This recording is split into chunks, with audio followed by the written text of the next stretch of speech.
Probably can't hear it. I can. But I have a piece of hard insulation right here above this top super of this hive. And that's it. It's just hard insulation.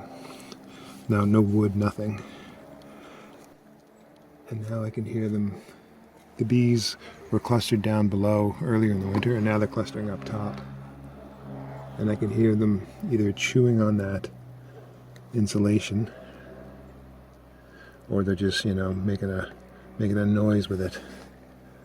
I sometimes hear that sound when the bees are in the summertime. You can hear them almost chewing on the wood of the hive. I don't know if they are, but it sounds like chewing.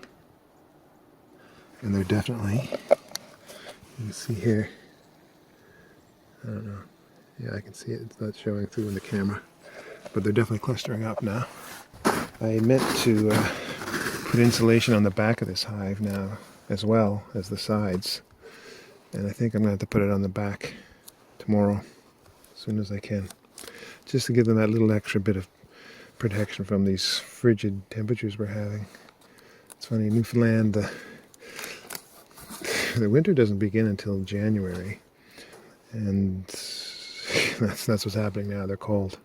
It's funny though that the days are getting longer, and supposedly the queen is laying more eggs. But you gotta wonder though, is she really? Because it's so cold. That means I'm gonna have to check my other hives as soon as I can, just to see if they're going up. I think this hive has enough. I need to check my notes, but I think they have enough food. We should be okay. But we'll see. I think most of my other hives, let me think.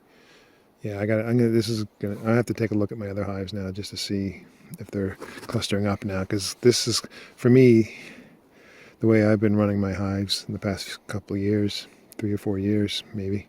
My bees don't cluster up top this early in the winter. They usually don't rise to the top until probably March at the earliest.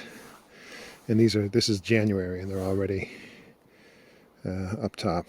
So I don't like the idea of that. It's either they're running out of honey, they're cold, or there's something in the bottom of the hive driving them up, like a shrew or a mouse.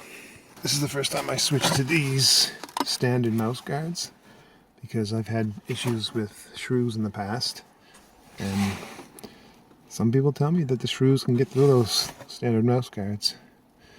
I wonder if a shrew has gotten in. I don't know.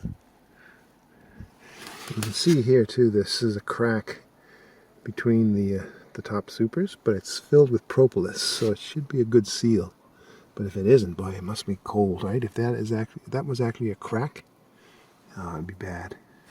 Like there's cold wind blowing through there, a draft, that would be hard on the bees. So I wonder, I look around here, and I got this taped up, but there's a bit of a, see, I think that's filled in with propolis, but and again, another defective super.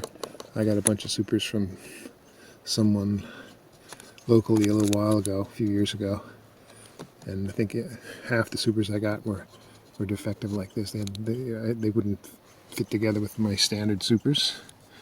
There was these little defects that created cracks like that. If cold air is getting into that through there, it's just going to be, it's bad news. So, but I don't think it is. I think it's propolis. I had this tape up here just to be safe. It's too late in the day to do anything with them now, but I'll have to give them a little extra attention tomorrow. Let's see what I can do.